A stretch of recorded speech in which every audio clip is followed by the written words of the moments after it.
Good to be with you on this, the 25th Sunday in Ordinary Time. My goodness, just in a few days we'll be into fall. Autumn will officially begin, and it seems as though the summer has disappeared from us, from our lives. But we move on listening to the Holy Scriptures that are given to us for this Sunday. And they are a very powerful message.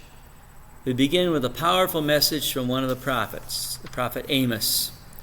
And I think it's important for us, especially as Catholics, to realize that we share with our Jewish brothers and sisters a vast, it's called technically a patrimony, an inheritance of the preaching and the teaching of the prophets of the Old Testament. We might think their message is outdated. We might think their message has nothing to do with us.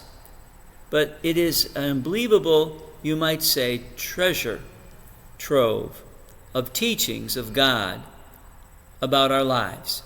And the prophet Amos really puts his finger on a very important reality, a reality that is still a problem to this day. He speaks about the use of wealth as a means of exploiting people. He makes use of references to how those who are merchants deceive people. They fix the scales so that you think you're getting your full pound, you might say, but actually you're only getting 12 or 13 ounces. Sound familiar? It goes on even to this day. Suddenly a package that at one time had so many ounces, you got to look carefully. All of a sudden, there's 3 ounces less now. But it looks like the same package. I mean, it's not that they didn't cheat you by not telling you that, but they deceive you by everything being the same. So, I mean, it goes on to this day. And also exploitation of workers, people that are made to work for nothing. This is a very important reality that the prophets speak so clearly about, because God warns us human beings that we have a great amount of wealth available to us, wealth of our intelligence, the wealth of our abilities, as well as, you might say, physical wealth that's money and property and everything else.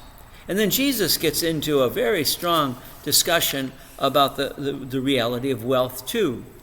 It ends with that very important statement found in the Gospel of Luke. Luke is always considering the question of wealth and money and property, and he ends it with the line that no servant can serve 2 masters.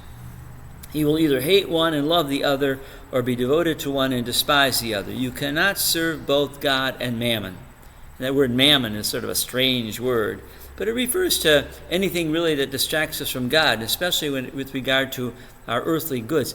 And Jesus tells a parable that people sort of scratch their heads about. What does this really mean? Because it's set in a circumstance that's a little different than ours today, but not very far from the reality. It's somebody owns a rather large piece of property, and he has managers, which is not unusual, people that manage a person's property.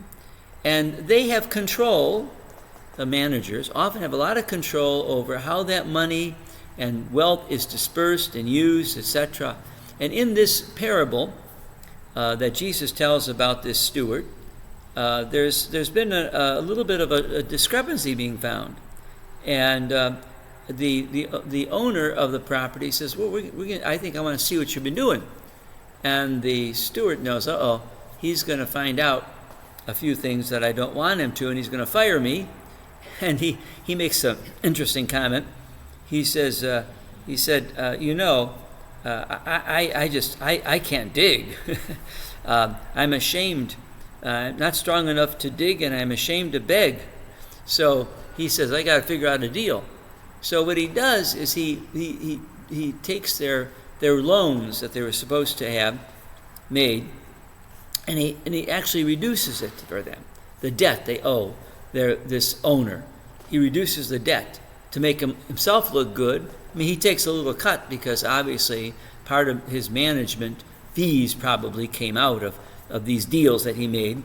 with the different debtors.